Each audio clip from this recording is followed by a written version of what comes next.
안녕하십니까. 공산 이보득입니다. 오늘은 만물의 변화 발전을 상징하는 문왕 8개에 대하여 알아보겠습니다.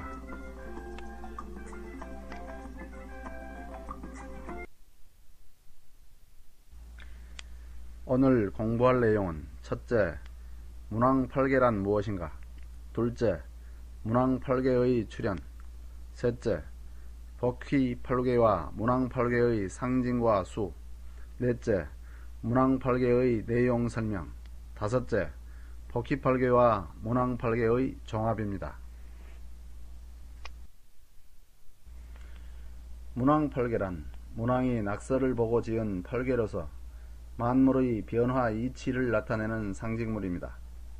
천주님께서 도통은 건감간진 손이곤태에 있느니라 천지공사 기유년 98절 하셨는데, 건감간진 손이곤태가 곧 문왕 8개입니다. 이 말씀은 문왕 8개를 아는 것은 도통에 이를 수 있는 길이라는 말씀이니 문왕 8개를 아는 것이 얼마나 중차대한 일인가를 알 수 있는 것입니다.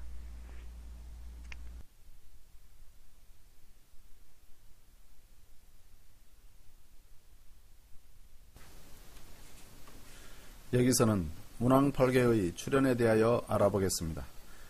문왕 8개의 출현에 대해서는 여러가지 설이 있으나 대체로 공통적인 부분을 간추려낸다면 지금부터 약 3100년 전 문왕이 서백이라는 칭호를 갖고 은나라를 위협함으로 은의 마지막 왕인 주왕이 문왕을 포로로 잡아 유리라는 지하 감옥에 가뒀습니다. 이때 문왕은 3년간 감옥에 있으면서 낙서를 보고 만물의 변화 이치를 깨달아 8개를 긋고 64개의 괴사를 지어 주역을 창안하였는데, 그의 아들인 무왕이 강태공의 협력에 의해 은나라를 멸하고 주나라를 세운 후 주역을 통치 이념으로 하였습니다. 이후 문왕의 동생인 주공이 384효를 설명한 효사를 짓고 춘추시대에 공자가 10편으로 구성된 시빅을 지어 주역이 완성되었던 것입니다.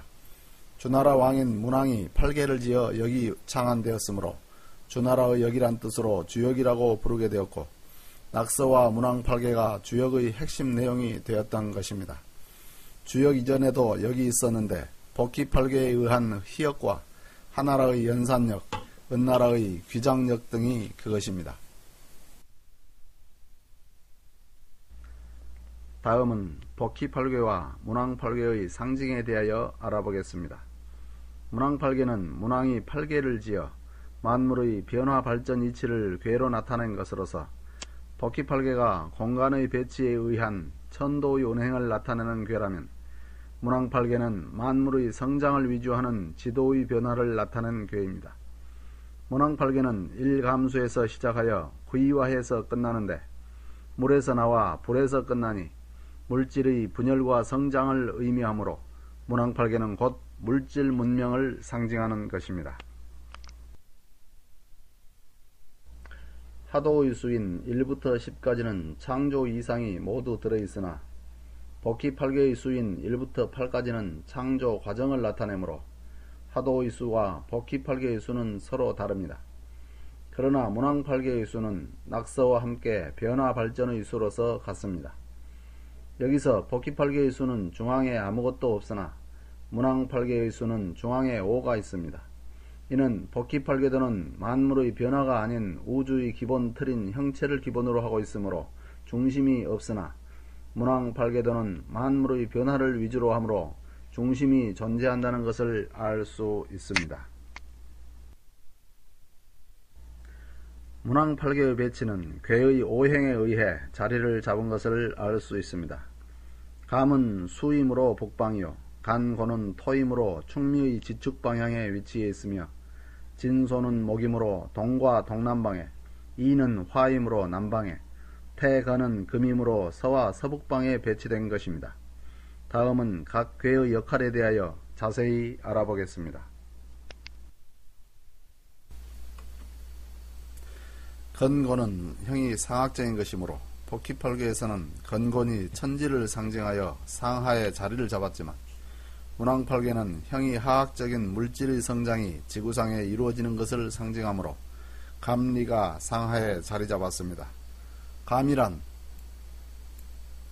땅에 생물이 살기 위해 반드시 물이 있어야 하므로 아래에 배치하였고, 리란 하늘에서 빛을 뿌려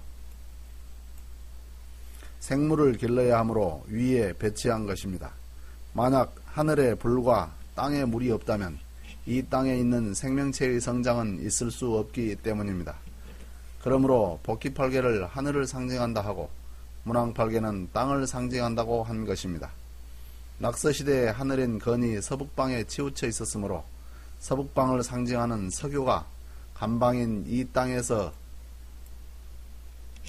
세력을 얻을 수 있었던 것은 당연한 일입니다.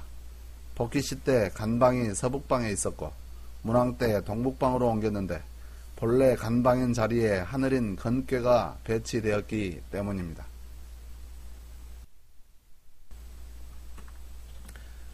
사계절이 겨울에 시작하고 만물이 수인 물에서 태어나므로 수를 상징하는 감괴를 만물의 출현방위인 북방에 놓았습니다.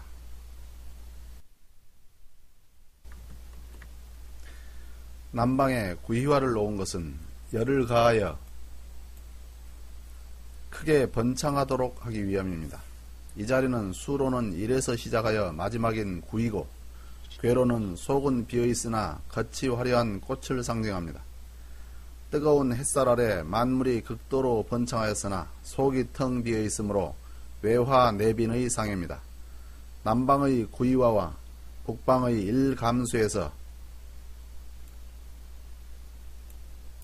화수미제괴가 나옵니다. 화수미제란 완성되지 못함을 뜻합니다.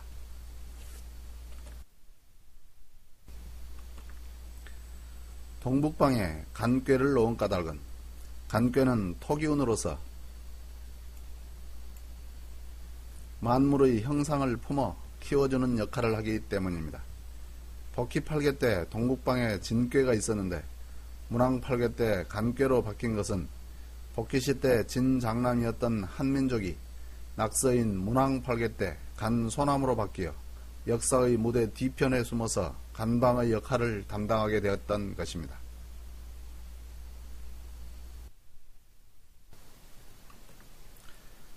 진괴와 손괴가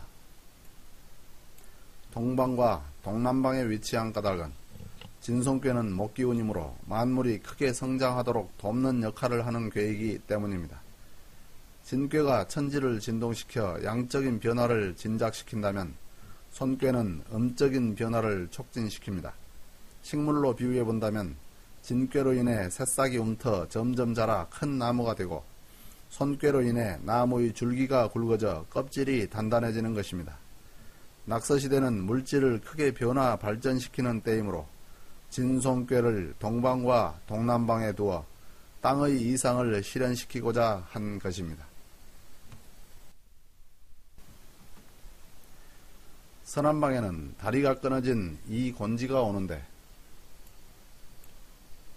이는 문왕팔개의 역할이 여름을 나타내므로 결과물을 얻지 못해 후천 가을로 넘어가지 못함을 나타내고 있습니다. 혼괴는 음토로서 정신세계를 상징하므로 낙서의 물질관에 젖어 있는 자는 이 다리를 건널 수 없으나 정신세계에 눈을 뜬 자만이 이 다리를 건널 수 있는 것입니다.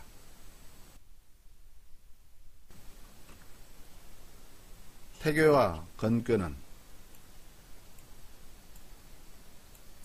오행으로 금과 양금을 뜻하는데 금은 서방을 의미하므로 서방과 서북방에 위치해 있습니다. 상강절인 술자리에 육건천이 들어가 물질 문명이 허상의 하늘임을 나타낸과 동시에 천지가 뒤바뀌는 후천이 되면 이곳에서 새로운 하늘이 열리게 됨을 상징하고 있습니다.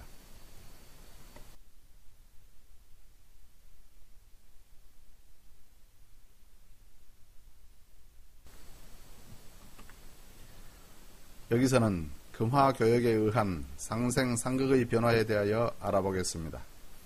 하도와 낙서의 수가 동북방은 변화가 없으나 서남쪽 방위에서 사고금과 이칠화가 서로 바뀌어 금화교역하므로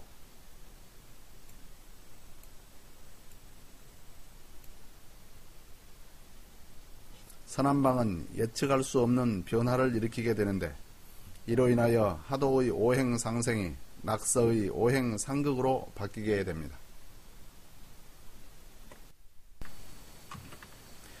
다음은 동북간방인 한반도의 역할에 대하여 알아보겠습니다. 앞 그림을 보면 문왕팔계는 낙서의 수매김에 따라 수의 오행이 반식의 방향으로 상극을 나타내고 있으나 괴의 성질에 따른 오행은 상생의 이치를 나타내고 있습니다.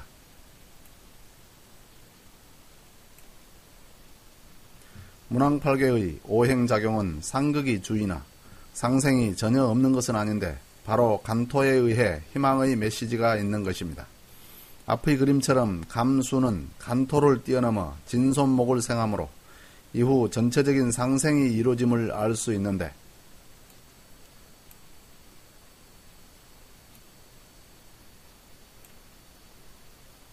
간토가 중요한 역할을 하는 것은 감수에 작용하여 토국수 흐름을 조절하고 진목이 뿌리내려 목극토하여 생장할 수 있도록 조절작용을 함으로써 간토가 중심 역할을 하고 있음을 알 수 있습니다. 그러므로 주역 설괴전에서 종만물 시만물자 막성호간 즉 만물이 마치고 비로담이 간보다 성한 것이 없다라고 했습니다. 그러므로 지리적으로 동북방 간토인 한반도가 중심 역할을 하여 전 지구가 상극에서 다시 상생으로 대전환하게 됨을 나타내고 있는 것입니다. 여기서는 문왕팔계의 상징인 대분열에 대하여 알아보겠습니다. 복희팔계가 천지자연의 이치에 의해 배열된 반면에 문왕팔계는 인사적인 이치에 따라 배열되었습니다. 또 복희팔계는 같은 방위에 서로 다른 성질을 가진 괴가 섞여 있어서 태극의 혼돈을 상징하고 있으나 문왕팔계는 같은 성질을 가진 괴끼리 같은 방위에 뭉쳐있는 모습을 이루어 크게 음양으로 편이 갈라진 형태입니다.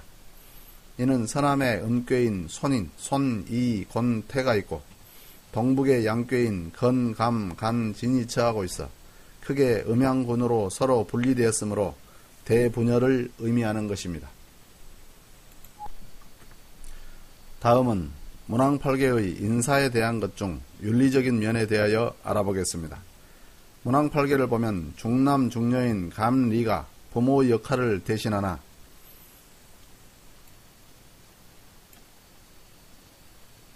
부모인 건곤이 자기 위치를 상실하여 서남과 서북으로 밀려났고 감리를 제외한 다른 괴들은 상대가 되어야 할 괴가 서로 마주보고 있지 않아서 윤리 도덕이 크게 무너진 상태입니다. 그러므로 낙서 물질 문명의 세계는 윤리 도덕이 크게 무너지게 됨을 알 수 있습니다. 문왕팔계는 험난한 데 빠진 화수미제 괴입니다. 이 화는 양기운으로 위에 있고 감수는 음기운으로 아래에 있어서 위아래가 분리되어 서로 통하지 못하니 험난한 데 빠져 건너지 못한 상인 화수미제괴로 표현됩니다.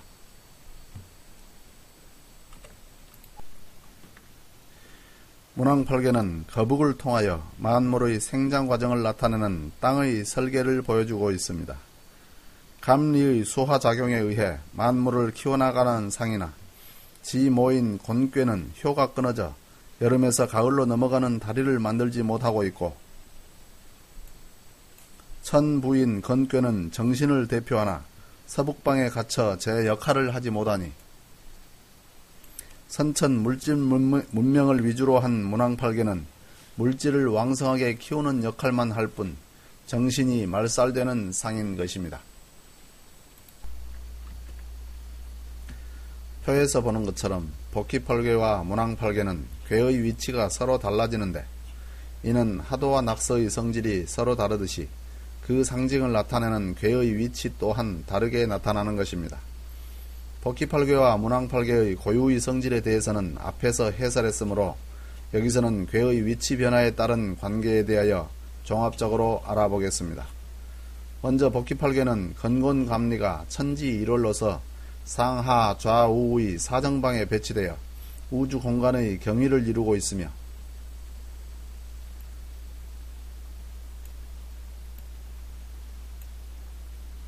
진손간태인 뇌풍강산이 사유위에 놓여 있어서 만물의 출현에 따른 공간의 방위를 위주로 배치되었음을 알 수 있고,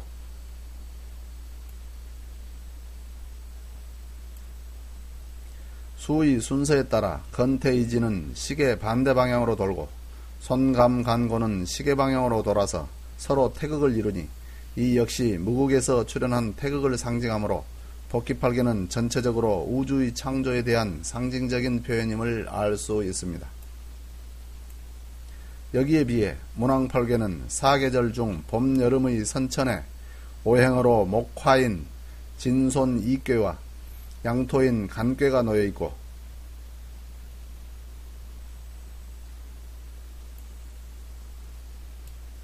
가을, 겨울의 후천에 오행으로 금수인 태건 감괴와 음토인 권괴가 놓여 있어서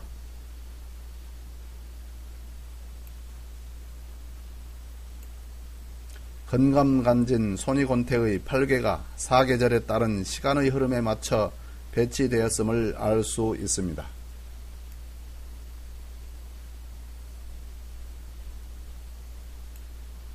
낙서를 해석하여 괴로 표현한 것이 문왕팔개인데, 낙서가 선우천 중 선천을 나타낸 것이므로 문왕팔개 역시 선천 물질 문명을 상징함을 알 수 있습니다. 다만 여기서 복귀팔개와 문왕팔개의 큰 차이점 중 하나는 복귀팔개는 공간적인 바탕을 위주로 하므로 형체를 표현하니 중심이 빠져 있으나, 문왕팔개는 시간적인 흐름을 위주로 하므로 작용을 표현하니 중심이 들어있어서 구궁이 변화 발전하는 모습을 나타낼 수 있는 것입니다.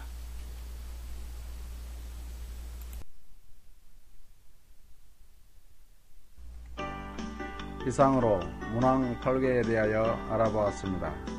다음은 김일구 선생의 정역에 대하여 알아보겠습니다.